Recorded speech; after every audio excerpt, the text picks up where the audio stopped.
نحمدہ و نصلی و نسلم علی رسولہ الکریم اما بعد فاعوذ باللہ من الشیطان الرجیم بسم اللہ الرحمن الرحیم یا ایہا الذین آمنوا ان تنصروا اللہ ینصرکم و یثبت اقدامکم صدق اللہ مولانا العظیم و صدق رسولہ النبی الکریم الامین ونحن علی ذالک من الشاہدین والشاکرین والحمد للہ رب العالمین۔ واجب الاحترام سامعین و حاضرین،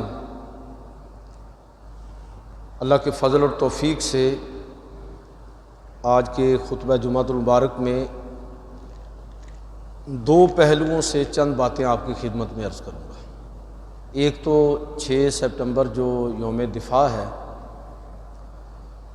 اس تناظر میں چند باتیں ہیں، اور دوسرا جو اس وقت پورے ملک کے اندر ایک بہت بڑی آزمائش سیلاب کی تباہ کاریوں کی صورت میں آئی ہوئی ہے، اس حوالے سے کچھ باتیں مزید پچھلے جمعے بھی چند باتیں عرض کی تھیں، آج بھی اس موضوع پر عرض کروں گا۔ تو سب سے پہلی بات جو میں آپ کی خدمت میں موقع کی مناسبت سے کرنا چاہتا ہوں، وہ 6 سپٹمبر دفاع پاکستان، یوم دفاع پاکستان۔ میں یہ چاہ رہا ہوں کہ ہم ذرا شعوری طور پر اس چیز کو سمجھنے کی کوشش کریں کہ اس وقت جو ریاست پاکستان کو داخلی اور خارجی محاذ پر جن مشکلات کا سامنا ہے، وہ مشکلات ہمیں کیوں پیش آ رہی ہیں۔ ایک وہ وقت ہے کہ 6 سپٹمبر 1965 کہ پاکستان اس دور کے اندر بھی ظاہر ہے کہ ابھی استحکام، سماجی معاشرتی مسائل موجود تھے، لیکن اتنا غیر مستحکم نہیں تھا کہ بحیثیت قوم بہرحال ہم نے انڈیا کا سامنا کیا اور پوری طاقت کے ساتھ اپنی قوت کو منوایا۔ لیکن اب اس کے بعد ہم ایٹمی طاقت بنے ہیں، اس کے بعد بہت سارا وقت ہمیں ملا ہے۔ اس وقت پاکستان جس انتشار کا شکار ہے، ریاست پاکستان کو جن ناکامیوں کا سامنا ہے، میرے خیال میں اس پر بھی ہماری توجہ ہونی چاہیے۔ مجھے بار بار یہ بات دہرانی پڑتی ہے کہ یہ مسجد سے باہر کا موضوع نہیں ہے۔ اپنے وطن سے محبت کرنا، اپنے وطن کی سلامتی کے لیے فکر مند ہونا اور وطن کے دفاع کے لیے جو کچھ ہم کر سکتے ہیں وہ کر گزرنا کسی نہ کسی درجے میں ہماری بھی ذمہ داری ہے، اور اس کا شعور بڑا ضروری ہے۔ لہٰذا یہ ایسا موضوع نہیں ہے کہ جس کو آپ کہیں کہ جی اس کا مسجد کے ساتھ تعلق نہیں ہے۔ یہ ہمارا ملک اسلام کے نام پر بنا تھا، اور یہ لا الہ الا اللہ محمد رسول اللہ کے نعرے پر بنا تھا۔ اس لیے جب یہ ملک اسلام اور دین کے نام پر بنا ہے، اسی نعرے پر بنا ہے، تو اس کا استحکام اس وجہ سے بھی ضروری ہے تاکہ یہاں ہم اسلام کو اس انداز میں نافذ کر سکیں کہ دنیا کے لیے ایک مثال بنے۔ اب یہ جو مسائل پیدا ہوئے ہیں ریاست کی سطح پر، جو عدم استحکام ہے اور سیلاب کی تباہ کاریاں دیکھیں، اور جس طرح حکومت بھی ناکام ہے اور ریاستی سطح پر بھی ہم ادارہ جاتی طور پر بھی ناکام ہوئے ہیں، تو اس میں خرابی کہاں پر آئی ہے؟ میں بالکل مختصر ایک دو باتیں آپ کی خدمت میں عرض کروں گا کہ حضرت علامہ اقبال رحمۃ اللہ تعالی علیہ اور قائد اعظم یہ بڑے پریکٹیکل قسم کے لوگ تھے۔ اگرچہ کہا جاتا ہے کہ علامہ اقبال زیادہ پریکٹیکل نہیں تھے، بلکہ نظریاتی اور فکری رہنمائی انہوں نے امت کی ہے، لیکن میں کہتا ہوں کہ وہ فکر جو ہے وہ بھی ہمارے نفسیاتی تجزیے پر مبنی ہے۔ ہندوستان کے مسلمان کو صحیح معنوں میں انہوں نے جاننا ہے کہ یہ ہندوستان کے مسلمان کی نفسیات کیا ہے، اس کی کمزوری کیا ہے۔ وہ اقبال کہتے ہیں نا کہ تعویل کا پھندہ کوئی صیاد لگا دے، یہ شاخ نشیمن سے اترتا ہے بہت جلد۔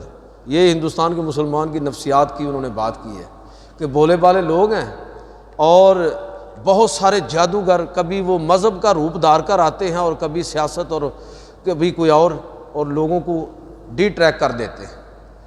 تو یہ ضروری ہے کہ جو تجزیہ اقبال نے کیا ملی استحکام کے لیے اس کو ہم سمجھیں، اور جس کا نچوڑ حضرت قائد اعظم رحمۃ اللہ تعالی علیہ نے 3 جملوں کے اندر فرمایا، میں اس کا تھوڑا ذکر کرنا چاہتا ہوں کہ انہوں نے صحیح معنوں میں ملت اسلامیہ اور خاص طور پر پاکستان کے لوگوں کا جو ایک مزاج ہے اور یہاں جو ہمارا سماج جس طرح کے انتشار کا شکار ہے، فکری اور عملی انتشار، اس کو سامنے رکھتے ہوئے انہوں نے ہمیں یہ ہدایت دی تھی کہ اگر آپ اس ملک کو، ریاست کو مضبوط کرنا چاہتے ہیں تو 3 چیزوں کو اصول کے طور پر اپنا لیں۔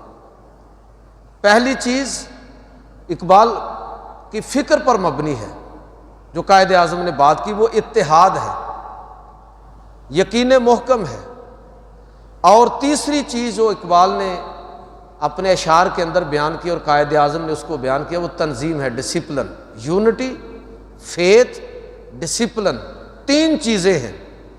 اور یہ 3 چیزیں اس میں دیکھ لیں کہ اب ہم اس میں کمزور ہوئے ہیں تو اس کا نتیجہ یہ سماجی انتشار کی صورت میں نکلا ہے، ریاستی اداروں کی کمزوری کی صورت میں نکلا ہے، کہ کہا کہ اتحاد، کہ اس ملک کی کامیابی اور استحکام اس میں ہے کہ لوگ متحد رہیں،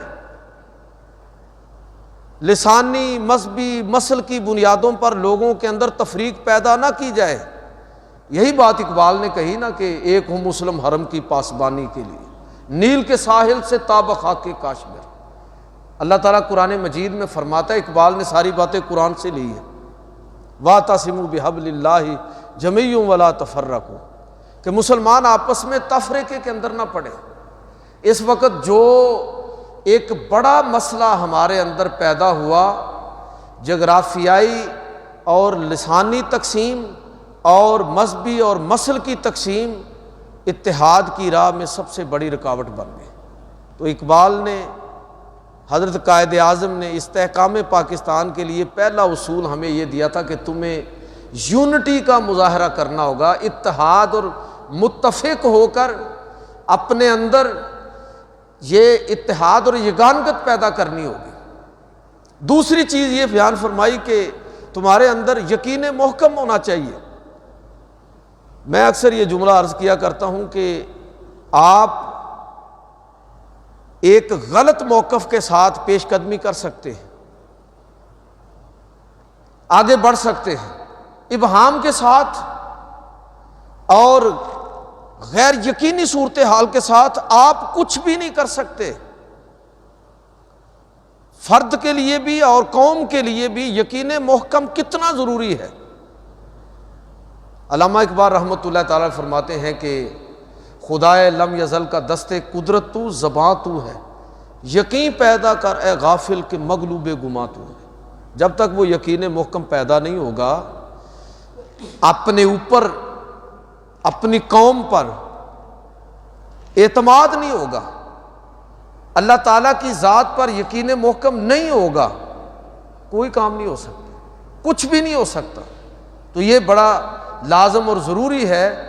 قائد اعظم اور علامہ اقبال نے، قائد اعظم نے ترجمانی اس کی ایک لفظ کے ساتھ کی، اور وہ کیا ہے کہ وہ فیتھ ہے، یقین محکم ہے۔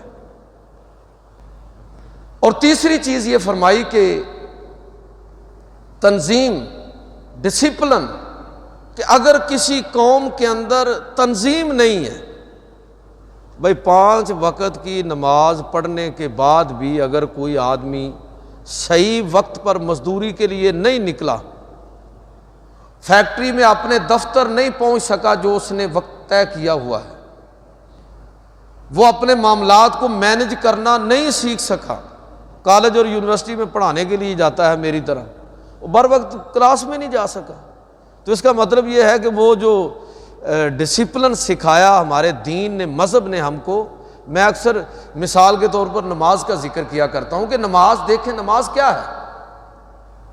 نماز ہمارے اندر کس طرح نظم اور تنظیم کیسے ہمیں سکھاتی ہے کہ تم میں سے بہتر شخص، یہ دیکھیں فکری اور عملی تربیت، کہ اپنے میں سے بہتر شخص کو مصلی پر کھڑا کرو،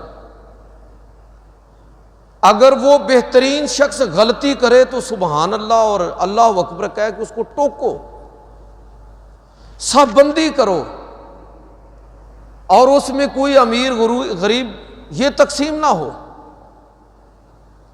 اور تمہارے اندر جو نظم و ضبط ہے اس کو مسجد تک نہ رکھو۔ یہ سیکھنے کے بعد یعنی یہ ڈسپلن ہم نے مذہبی بنیادوں پر سیکھا ہے۔ ایک ہے ڈسپلن کو بطور ڈسپلن کے سیکھنا، اور ایک ہے ڈسپلن کو بطور عبادت کے سیکھنا۔ اس لیے یہ میں بات عرض کیا کرتا ہوں کہ اگر آپ ڈسپلن کا مظاہرہ کرتے ہیں، ریاستی قوانین کا احترام کرتے ہیں، تو آپ عبادت میں ہیں۔ آپ یو ٹرن کی پابندی کرتے ہیں تو سمجھ لیں کہ آپ نے نیکی کی ہے۔ اگر آپ نے اشارہ توڑا ہے تو ذہن میں رکھیں کہ آپ نے گناہ کا ارتکاب کیا ہے، اس لیے کہ یہ ڈسپلن ہمارے دین نے ہم کو سکھایا ہے، ہمارے مذہب نے سکھایا۔ یہ کوئی محض اخلاق برائے اخلاق نہیں ہے، بلکہ یہ اخلاقی قدریں ہمارے مذہب کا، دین کا تقاضا ہے۔ تو علامہ اقبال رحمۃ اللہ تعالیٰ علیہ نے، قائد اعظم رحمۃ اللہ تعالیٰ علیہ نے اس کو تنظیم کے لفظ کے ساتھ بیان فرمایا کہ یہ ڈسپلن، جب تک قوم کے اندر وہ ڈسپلن نہیں ہوگا اس وقت تک بحثیت قوم وہ آگے نہیں بڑھیں گے۔ پاکستان، ریاست پاکستان مستحکم نہیں ہوگی۔ اور تیسری بات فرمائی وہ ہے تنظیم اور فیتھ، ایمان، یقین محکم، کہ اگر یہ چیز پیدا نہیں ہوئی تو اس کا مطلب یہ ہے کہ پھر قومی سطح پر اور ریاست کی سطح پر وہ استحکام نہیں آ سکتا۔ لہٰذا میں آپ کی خدمت میں عرض کرنا چاہوں گا کہ یہ قوانین ہیں، یہ اصول ہیں جو علامہ اقبال نے بیان کیے، قرآن مجید سے اخذ کیے۔ قائد اعظم نے اس کو 3 عنوان دے دیے۔ وہ کیا ہے؟ وہ ڈسپلن ہے، وہ فیتھ ہے، یقین محکم ہے، وہ یونٹی اور اتحاد ہے، کہ اگر ہم قومی سطح پر اس چیز کو اپنا لیں تو ریاست پاکستان کو استحکام ملے گا۔ یہ تجزیہ ہے ہماری لیڈرشپ کا، اور بالکل صحیح تجزیہ ہے۔ اس وقت جس انتشار کا ہم لوگ شکار ہیں اس کی بڑی وجہ یہ ہے کہ آج پاکستان کا جو دفاع ہے، پاکستان کا جو استحکام ہے، وہ خطرے کے اندر پڑا ہوا ہے۔ ملک سے محبت کرنا، ملک کے معاملات کے اندر دخیل ہونا، یہ ضروری ہے۔ یہ موضوع مسجد کا ہے، مسجد کے باہر کا نہیں ہے۔ ہمارا ملک ہے، ہمیں اس کے بارے میں فکر مند ہونا چاہیے۔ ہمارا معاشرہ ہے، اس کی اصلاح ہماری ذمہ داری ہے۔ جو جس قدر جس کے لیے ممکن ہے تو اس میں سب کا کردار ہونا چاہیے۔ ایک بات تو میں یہ یوم دفاع کے حوالے سے ضروری سمجھتا ہوں، اور میں اکثر بات کرتا رہتا ہوں، 14 اگست ہو، 16 دسمبر ہو، 6 سپٹمبر ہو، یوم کشمیر ہو، 14 اگست ہو، کوئی اور موقع ہو، تو میں ان موضوعات کو لازمی طور پر اس وجہ سے ٹچ کرتا ہوں کہ یہ ہم نے آہستہ آہستہ یہ سارے موضوعات جو ہیں وہ اپنی اجتماعی زندگی سے نکال دیے۔ یہ بس ایسے کوئی انفرادی سا معاملہ ہو گیا۔ ایک تو یہ بات تھی۔ دوسری بات جو میں پچھلے جمعے میں نے اس موضوع پر بات کی تھی، لیکن جو صورتحال اس وقت پاکستان کے اندر ہے، میں سمجھتا ہوں کہ اس کا تقاضا یہ ہے کہ یہ بات مزید تفصیل کے ساتھ آپ کی خدمت میں کی جائے اور اس کے پہلو آپ کے سامنے رکھے جائیں۔ اور وہ اس وقت جو پاکستان کے اندر سیلاب کی صورتحال ہے، اور جو سیلاب کی تباہ کاریاں ہیں، اور جو اس کے نتیجے میں خوفناک قسم کی خبریں ہم تک پہنچ رہی ہیں، میں اور آپ تو ایسے علاقے میں ہیں جو محفوظ ہے۔ پہلے تو ہم اس ساری صورتحال کو سمجھیں، پھر اس میں اپنی ذمہ داری کو پہچانیں۔ اس وقت سوشل میڈیا پر ایک بہت بڑا ڈبیٹ چل رہا ہے کہ جی یہ ہمارے علماء بھی اس میں اللہ خیر کرے بغیر کسی تردد کے اور بغیر کسی واضح تصور کے بحث میں حصہ لے رہے ہیں کہ یہ عذاب ہے یا آزمائش ہے یا مس مینجمنٹ ہے۔ اس پر بھی میں تھوڑی بات کر کے پھر آگے جاؤں گا کہ اس چیز کو بھی سمجھنے کی ضرورت ہے کہ یہ جو اس وقت سیلاب کی صورتحال ہے، کیا یہ عذاب ہے یا یہ آزمائش ہے یا یہ کسی مس مینجمنٹ کا نتیجہ ہے؟ تو ایک بات تو آپ اچھی طرح سمجھ لیجئے کہ عذاب جو ہے یہ اللہ رب العزت ان قوموں پر نازل فرماتا ہے جو قومیں اپنے پیغمبروں کی دعوت کا انکار کریں۔ اتمام حجت کے بعد یا تو وہ قومیں اپنے پیغمبر کی دعوت کو قبول کر لیتی ہیں اور کامیاب ہو جاتی ہیں، اور اگر وہ پیغمبر کی دعوت کو قبول نہیں کرتی تو پھر اللہ رب العزت ان قوموں کو تباہ و برباد کر کے صفحہ ہستی سے مٹا دیتا ہے، یا پھر ان قوموں پر جہاد کی صورت میں عذاب کا کوڑا برستا ہے اور ان کو سیدھے رستے پر کر دیا جاتا ہے۔ یہ قرآن مجید کو پڑھ کے ہم اس چیز کو سمجھ سکتے ہیں۔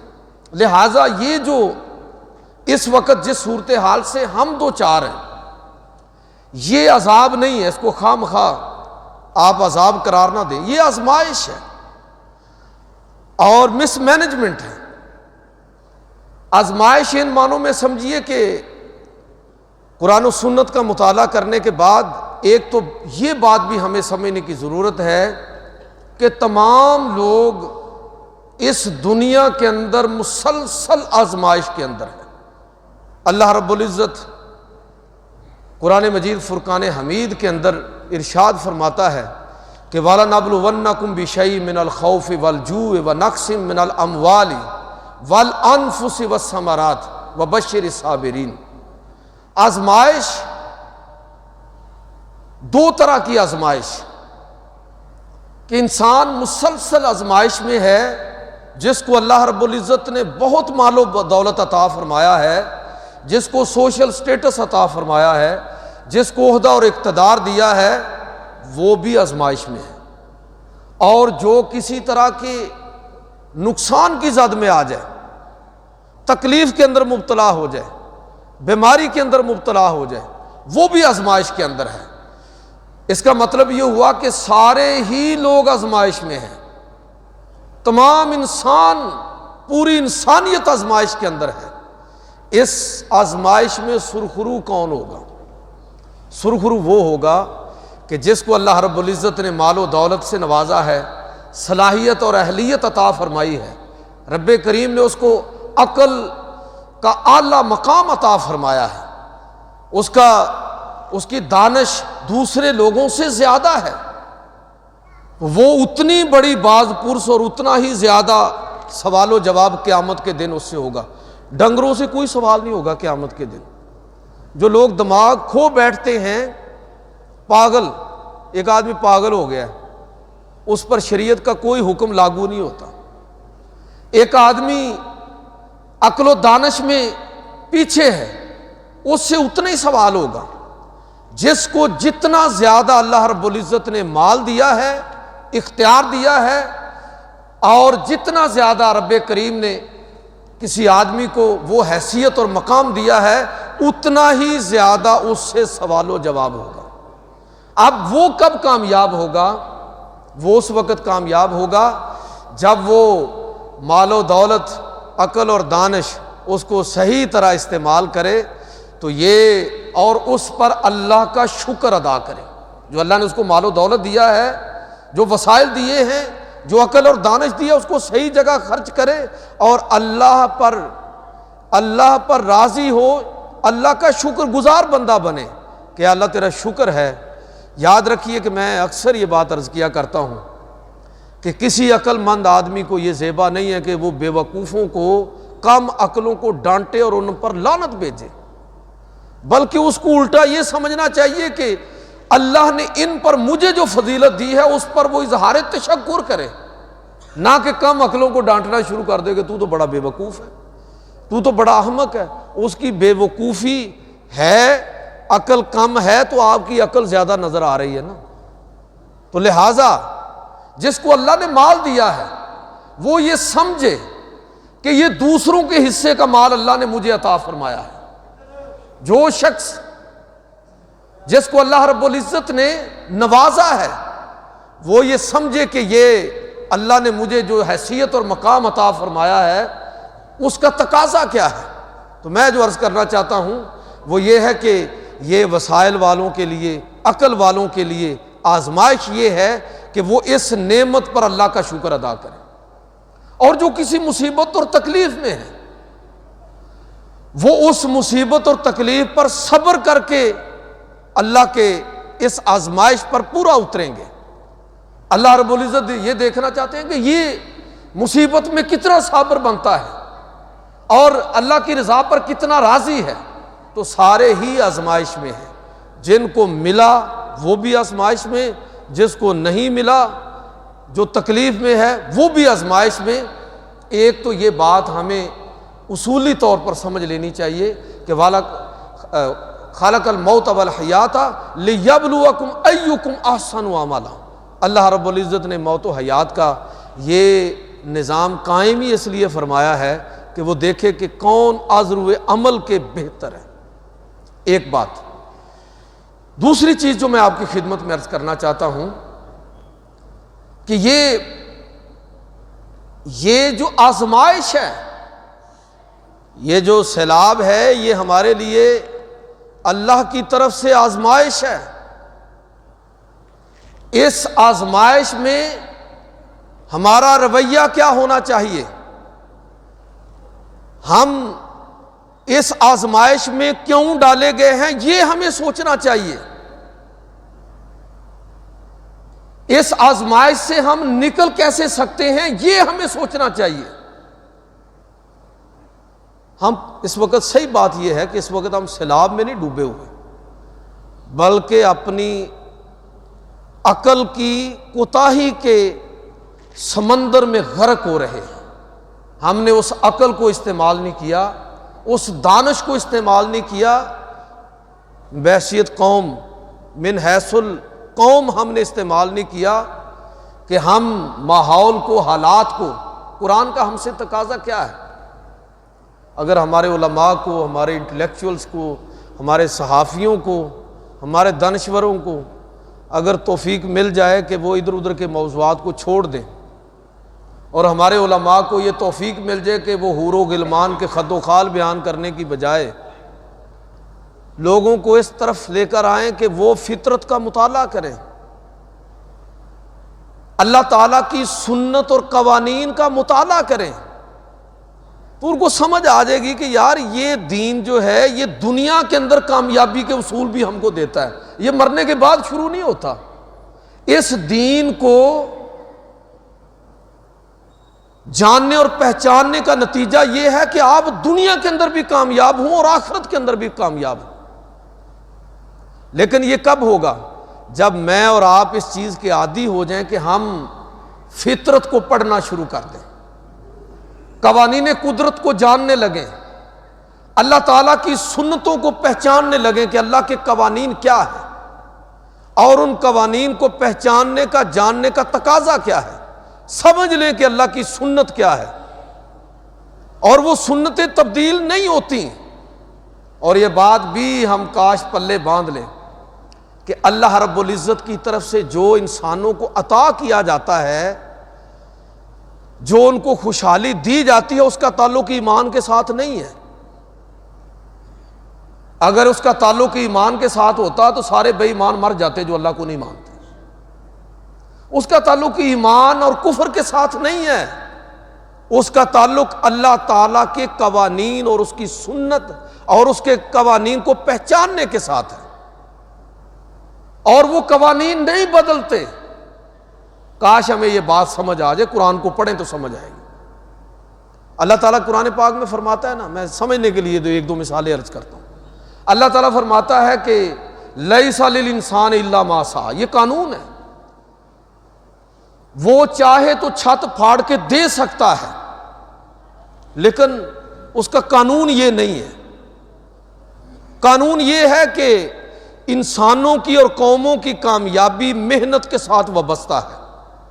جو محنت کرے گا، جتنی محنت کرے گا، اللہ کا قانون یہ ہے کہ وہ اس کو اتنا بلکہ اس سے بڑھ کر عطا فرمائے گا. لیکن وہ کسی چور کو، کسی ڈاکو کو، کسی نکمے کو وہ کامیاب نہیں کرے گا. وہ ذلیل و رسوا ہوں گے، وقتی طور پر شاید کامیاب بھی نظر آ جائے. اللہ چاہے تو چھت پھاڑ کے دے سکتا ہے، اور بس اوقات دے بھی دیتا ہے، لیکن اس کا قانون یہ نہیں ہے، سنت یہ نہیں ہے. اس نے کامیابی فرد کی اور قوموں کی وابستہ کی ہے محنت کے ساتھ. یہ میں اپنی طرف سے نہیں بات کہہ رہا، یہ اللہ کا قانون ہے. لیس للانسان الا ما سعی، کہ انسانوں کے لیے وہی کچھ ہے جس کے لیے وہ محنت کرتے ہیں. تو جو بھی قوانین فطرت کو اور قانون قدرت کو پہچانے گا، اس کا کوئی تعلق ایمان اور کفر کے ساتھ نہیں ہے. اللہ رب العزت اس کے فوائد و ثمرات اس فرد کو بھی اور قوم کو بھی عطا فرمائے گا. میں ایک مثال آپ کو سمجھنے کے لیے عرض کرتا ہوں. قرآن مجید میں ہے وَكُلُوا وَاشْرَبُوا وَلَا تُسْرِفُوا، لوگو کھاؤ پیو اور اسراف نہ کرو. یہ پورے کہہ لیجئے کہ حکمت اور صحت اور تندرستی کا بنیادی اصول ہے کہ کھاؤ پیو ضرورت کے مطابق، اسراف نہ کرو. اگر کوئی قوم کھانے پینے میں یا کوئی فرد کھانے پینے میں اعتدال کا مظاہرہ نہیں کرے گا، کھانے پینے کی چیزوں میں ملاوٹ کرے گا، تو آپ خود سوچئے کہ یہ قانون قدرت اور قانون فطرت کی خلاف ورزی ہے. اس کا نتیجہ صحت کی تباہی کی صورت میں نکلے گا. بھئی اللہ تعالیٰ کو کوئی ہمارے ساتھ دشمنی ہے؟ ہم تو اللہ پر ایمان رکھتے ہیں، اللہ کے رسول پر ایمان رکھتے ہیں. ہماری اوسط عمر جو ہے وہ کیوں ہے 60 سال 50 سال؟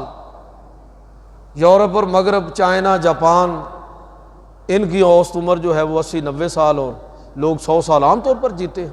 ہم جلدی مر جاتے ہیں. کوئی اللہ تعالیٰ کو ہمارے ساتھ کوئی دشمنی اور عناد ہے؟ نہیں. قرآن کو پڑھیں، آپ کو سمجھ آئے گی کہ جو قوم قدرت اور فطرت کے قوانین کو نہیں سمجھتی، ان کا مطالعہ نہیں کرتی اور اس کو اپنی زندگی کے اندر اپناتی نہیں ہے، دنیا میں بھی وہ ناکام ہوگی اور آخرت میں تو ناکام ہوگی. تو اللہ نے جب یہ قانون بیان کر دیا، اب جو بھی قوم اس کو اپنائے گی، چاہے وہ مسلمان ہو یا غیر مسلم، وہی کامیاب ہے صحت اور تندرستی کے حوالے سے. اللہ کو ہمارے ساتھ کوئی عناد اور دشمنی نہیں ہے. ہم جتنا اس کے قانون اور سنت کو، اس کے اصول کو سمجھیں گے، اتنے ہی ہم اس دنیا میں کامیاب ہوں گے. قانون قدرت اور قانون فطرت کی توبہ نہیں ہوتی، اس کی سزا ہوتی ہے. وہ سزا فرد کو بھی ملتی ہے اور قوموں کو بھی ملتی ہے. اگر میں آپ کو ان ممالک کی فہرست بتاؤں اور ان کے بنے ہوئے ڈیموں کی تعداد بتانا شروع کروں تو بات لمبی ہو جائے گی. اس لیے آپ خود سرچ کر لیں، نوجوان ماشاءاللہ بیٹھے ہوئے، آپ خود سرچ کریں کہ مختلف ممالک کے اندر بننے والے ڈیموں کی تعداد کیا ہے. اب یہ ہے مطالعہ فطرت، قوانین قدرت کو پہچاننا کہ قانون قدرت یہ ہے کہ پانی ایک نعمت ہے. اب اس نعمت کی قدر کیسے کرنی ہے؟ اگر اس پانی کی نعمت کو ملوک سبا نے، ملکہ سبا جس کا قرآن نے ذکر کیا ہے، اگر ملوک سبا پانی کی نعمت کو پہچان گئے، 100 سے زیادہ ڈیم بنا ڈالے، سد معرب سب سے بڑا ڈیم بنایا، تو خوشحالی کا ایک لمبا سلسلہ ہے جو اللہ نے اس قوم کو عطا کر دیا. ہر طرف خوشحالی ہے، باغات ہیں. قرآن پاک کو پڑھیے، ساری تفصیل آپ کو وہاں مل جائے گی. اگر لیڈرشپ اس درجے کی باشعور ہے کہ ایک مصیبت آنے والی ہے، اور یوسف علیہ السلام اس کے لیے ظاہری اسباب کو اختیار کرتے ہوئے کس طرح مینج کرتے ہیں کہ اگلے 7 سالوں کی پوری پلاننگ ہے، جو خوشحالی کے سال ہیں اس میں آنے والے آزمائش کے سالوں کی وہ مینج کر رہے ہیں ان کو. تو اللہ رب العزت نے نہ صرف ان کو اس مصیبت سے بچایا اہل مصر کو، بلکہ ارد گرد کے علاقوں کے لیے بھی ان لوگوں کو مرکز بنا دیا کہ وہاں سے آ کے غلہ حاصل کر لو۔ اچھا یہ کب ہوتا ہے؟ جب قوموں کے اندر یہ شعور ہوتا ہے، ان کی لیڈرشپ کے اندر یہ شعور ہوتا ہے کہ ہمارا معاشرہ کس طرح کے مسائل سے دوچار ہے، کس طرح کے مسائل سے دوچار ہو سکتا ہے۔ مطالعہ فطرت اس کو بتاتا ہے کہ یہ اللہ کی نعمتیں ہیں، ان نعمتوں کو اگر تم مینج کرو گے تو اس کے نتائج اس صورت میں ہم دیں گے۔ آپ مطالعہ کر کے دیکھیں، نیٹ پر سرچ کریں، آپ کو ایسے ایسے ملک ملیں گے کہ 2,500 بند ڈیم ایک ملک کے اندر بنے ہوئے ہیں، 1500 ڈیم ہیں۔ بارش کا پانی نعمت ہے، لیکن وہ نعمت زحمت کے اندر کب تبدیل ہوگا؟ جب اسی طرح معاملات چلتے رہیں گے۔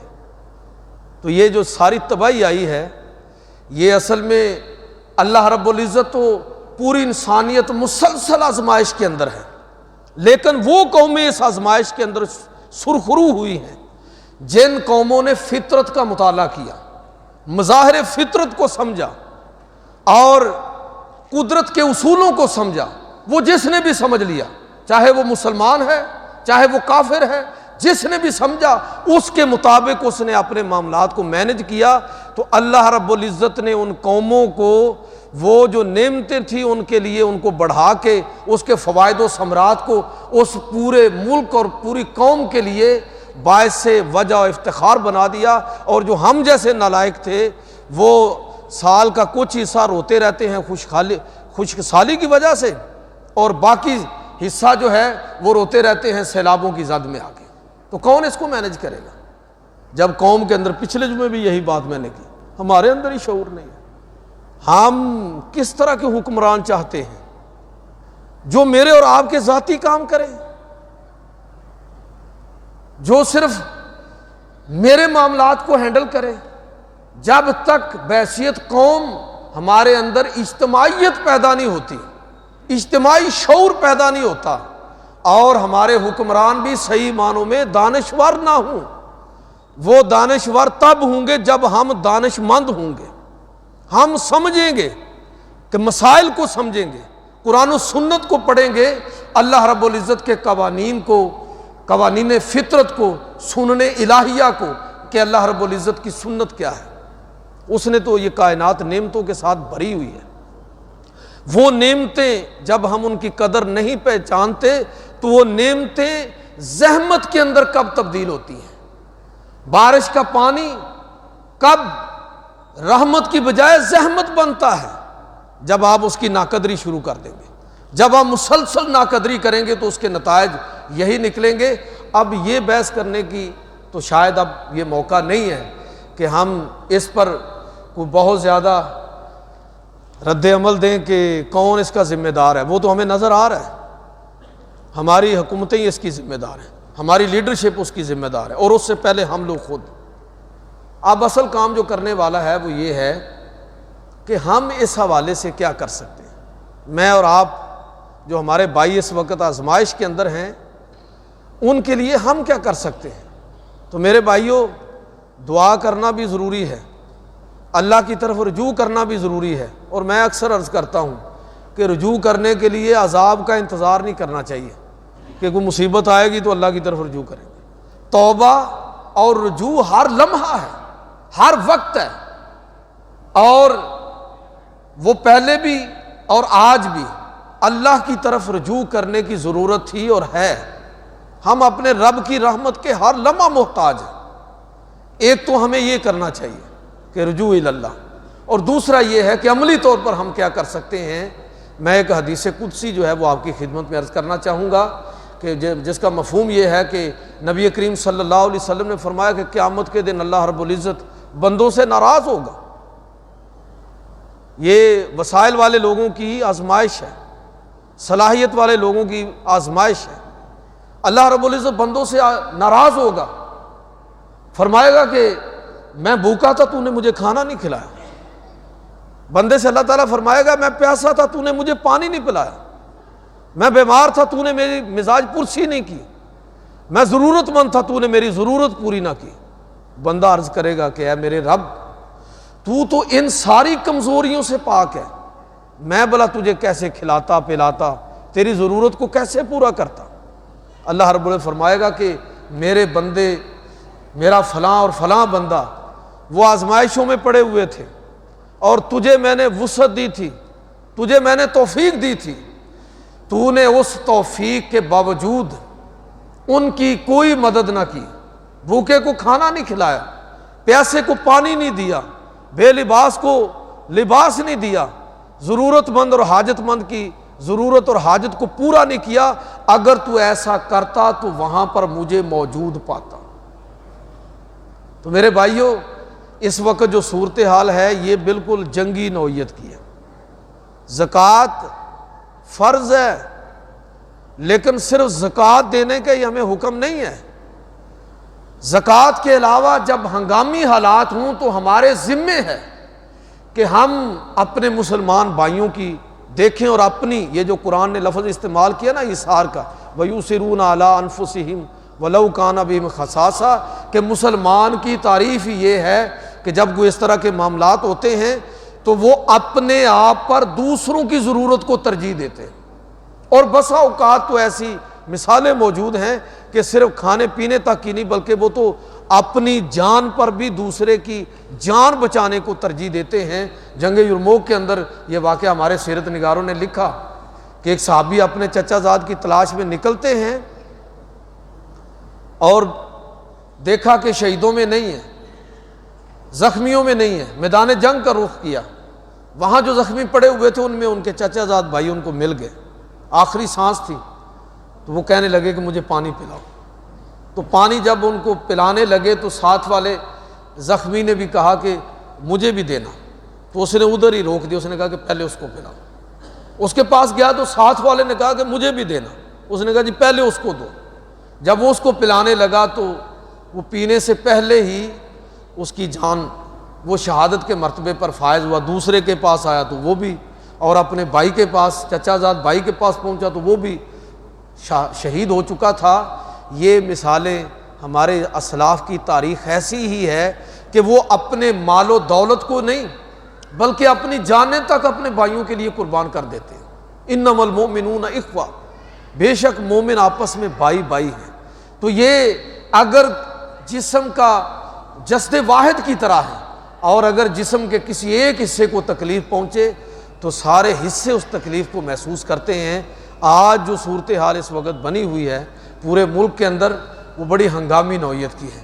میں اور آپ خوش قسمت ہیں کہ ایسے علاقے میں ہیں جو سیلاب اور طوفانوں کی اس زد سے باہر ہے، تو اب ہمارے ذمہ لازم ہے کہ اپنے ان بھائیوں کی مدد کے لیے جتنا ہمارے لیے ممکن ہے۔ اور میں آخری گزارش یہ کروں گا کہ پانی کا بھی سیلاب ہے اور فراڈیوں اور دھوکہ بازوں کا بھی سیلاب ہے، ان سے بچ کے ان لوگوں کے حوالے اپنے وسائل کیجئے جو لوگ، افراد یا تنظیمیں جن پر آپ کو اعتماد ہے، تاکہ مستحق لوگوں تک آپ کی مدد پہنچ سکے۔ اللہ تعالی ہمیں ہر طرح کی آزمائش سے، مصیبت سے اور اس طرح کی آزمائشوں سے بالخصوص ہمیں محفوظ فرمائے۔ وما علینا الا البلاغ۔